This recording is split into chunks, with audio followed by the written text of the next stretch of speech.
नमस्कार मित्रों, मेरा नाम है आदित्य। आप देख रहे हैं एडवोकेट आदित्य यूट्यूब चैनल। कई बार हम ऐसा देखते हैं कि जो पत्नी होती है पति के ऊपर झूठा 125 सीआरपीसी का मुकदमा लगाती है। उसमें वो बहुत सारे झूठे कथन कहती है, झूठे साक्ष्य भी कोर्ट में पेश कर देती है। ऐसे में पति बेचारा कुछ नहीं कर पाता है।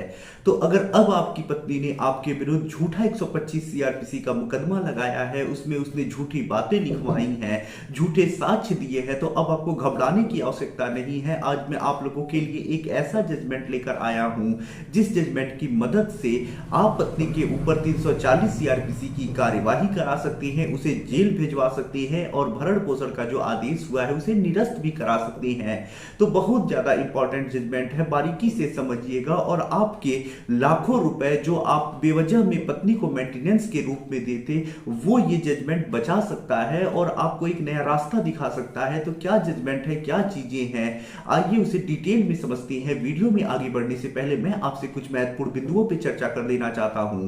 पहली चीज तो यह कि मेरी एक किताब पब्लिश हुई है जिसका नाम है legal guide for husband in matrimonial cases. अब देखिए, जैसा इस किताब का नाम ही है legal guide for husband in matrimonial cases, वैसा ही इस किताब का उद्देश्य भी है। इस किताब में आपको मैट्रिमोनियल केस जैसे 498A, 125 CrPC, DV act section 9, divorce case, इन सब मुकदमों के संबंध में काफी अच्छी जानकारी मिल जाएगी। जैसे कैसे मुकदमा लड़ना है, कैसे अपना बचाव करना है, कैसे क्रॉस केस दर्ज कराना है, किस प्रकार से डिवोर्स देना है, कैसे 125 सीआरपीसी या डीवी एक्ट खारिज करा के मेंटेनेंस देने से बचना है, कैसे फॉल्स 498A केस को क्वैश कराना है, कैसे जल्दी से जल्दी उसे समाप्त कराना है। ये सारी चीजें हमारे इस किताब में आपको पढ़ के समझने को मिल जाएगा।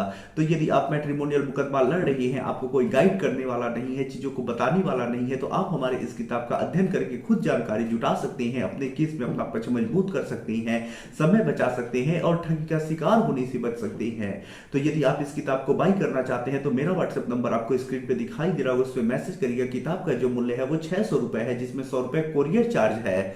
अगली जो महत्वपूर्ण बात है वो ये है कि देखिए, हाई कोर्ट और सुप्रीम कोर्ट के जो लैंडमार्क और लेटेस्ट जजमेंट आती हैं काफी ज्यादा इंपॉर्टेंट होते हैं। वो रूलिंग जजमेंट होती है। मान के चलिए किसी मुकदमे में 498A केस क्वैश हुआ हो, या डिस्चार्ज हुआ है पति, या 125 सीआरपीसी या डीवी एक्ट खारिज हुआ हो, पति को डिवोर्स मिला हो, तो इस प्रकार के अगर किसी पति को किसी जजमेंट में फायदा मिला है और सेम फैक्ट आपके भी केस में वैसा ही है, तो आप उस जजमेंट को रूलिंग के तौर पर अपने भी केस में यूज करेंगे, जिससे आपको त्वरित फायदे मिल जाते हैं। तो ऐसे में अगर आप लैंडमार्क और लेटेस्ट जजमेंट से अपडेट रहना चाहते हैं, अपने केस में यूज करके फायदा लेना चाहते हैं, उसे पढ़ करके जानकारी जुटाना चाहती हैं, तो इसके लिए हमारा एक ग्रुप है। हमारे ग्रुप में आपको बहुत सारे लैंडमार्क और लेटेस्ट जजमेंट की कॉपी मिल जाएगी, जिसे पढ़ के समझ के आप अपने केस में यूज कर पाएंगे और फायदा ले पाएंगे।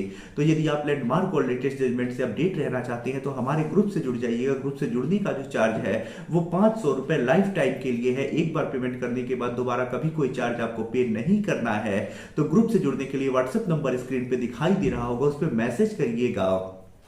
तो ये महत्वपूर्ण दो बातें हो गई, ध्यान दीजिएगा। अब आइए अपने जजमेंट के ऊपर हम आते हैं। तो देखिए, ये मामला कुछ ऐसा है कि ये जो जजमेंट आया है वो इलाहाबाद हाई कोर्ट के द्वारा आया हुआ है।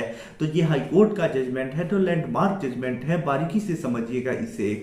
और मामला Satendra Kumar versus state of Uttar Pradesh के केस में आया है। और जो मामला है वो 125 सीआरपीसी में पत्नी का जो भरण पोषण है उसे बंद कराने से और पत्नी के ऊपर झूठ बोलने के लिए 340 सीआरपीसी लगा करके उसके ऊपर कार्यवाही कराने से संबंधित है।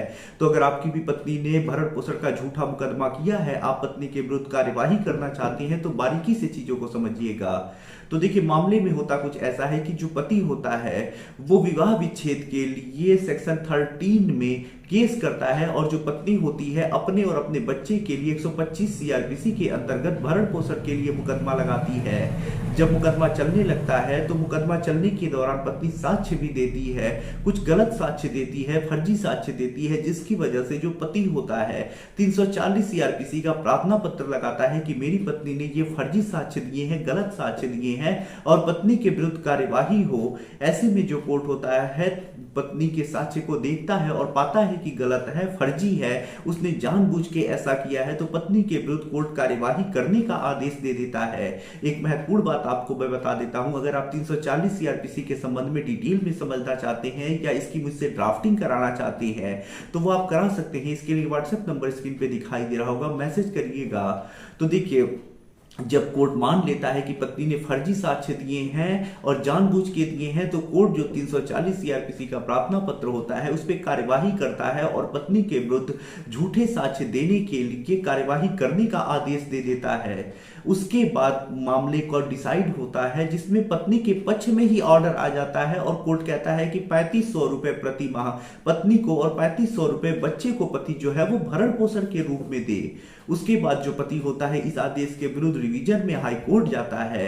हाई कोर्ट में पति ये तर्क रखता है कि पत्नी फर्जी साक्ष्य दी है और फर्जी गवाही दी है, फर्जी चीजें दी है, कोर्ट ने इसे फर्जी माना भी है, उसके बावजूद भी पत्नी के पक्ष में ऑर्डर हुआ है और मेंटेनेंस का ऑर्डर कर दिया गया है।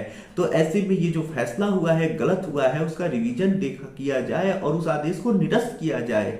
जब कोर्ट पूरे मामले को देखता है तो पहले तो कोर्ट ये महत्वपूर्ण बात कहता है कि देखिए, महिला हो या पुरुष, अगर कोई भी झूठे साक्ष्य दे रहा है, कोर्ट में कुछ गलत बातें जानबूझ के बोल रहा है खुद के फायदे के लिए, तो उसके विरुद्ध जरूर कार्यवाही होनी चाहिए। और ऐसे में 340 सीआरपीसी में ये प्रावधान है कि कोर्ट कार्यवाही कर सकता है और कार्यवाही हुई है और ये बहुत अच्छी बात है, ऐसा होना चाहिए। तो ऐसे में जब 340 सीआरपीसी की कार्यवाही हो गई है, कोर्ट ने माना है कि पत्नी ने जो साक्ष्य दिए हैं वो फर्जी है, तो फिर उनके आधार पर कैसे ये फैसला आ गया है कि पति भरण पोषण दे, वैसे ही ये देख के फैसला गलत लग रहा है और कोर्ट को पुनः इस चीज पे विचार करना चाहिए और पुनः कोई आदेश पारित किया जाना चाहिए।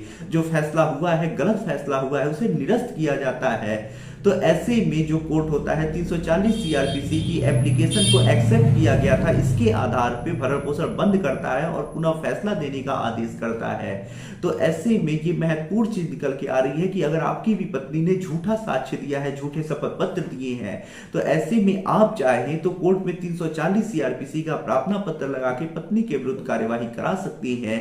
इस संबंध में डिटेल में समझने के लिए या मुझसे ड्राफ्टिंग कराने के लिए व्हाट्सएप पर मैसेज करिएगा, या फिर आप किसी अन्य कानूनी समस्या से परेशान हैं और ऐसे में आप मुझसे फोन पे बात करके अपनी कानूनी समस्या का समाधान प्राप्त करना चाहते हैं, तो मेरा व्हाट्सएप नंबर स्क्रीन पे दिखाई दे रहा होगा, उस पर मैसेज करके अपॉइंटमेंट बुक करा के आप मुझसे कॉल पे बात कर सकते हैं। वीडियो पसंद आया हो तो वीडियो को लाइक करें, अपने दोस्तों के साथ शेयर करें और यदि आप चैनल पे नए हैं तो चैनल को सब्सक्राइब करके बेल आइकन को दबाएं। मिलते हैं नए वीडियो के साथ अगले दिन, तब तक के लिए जय हिंद, जय भारत।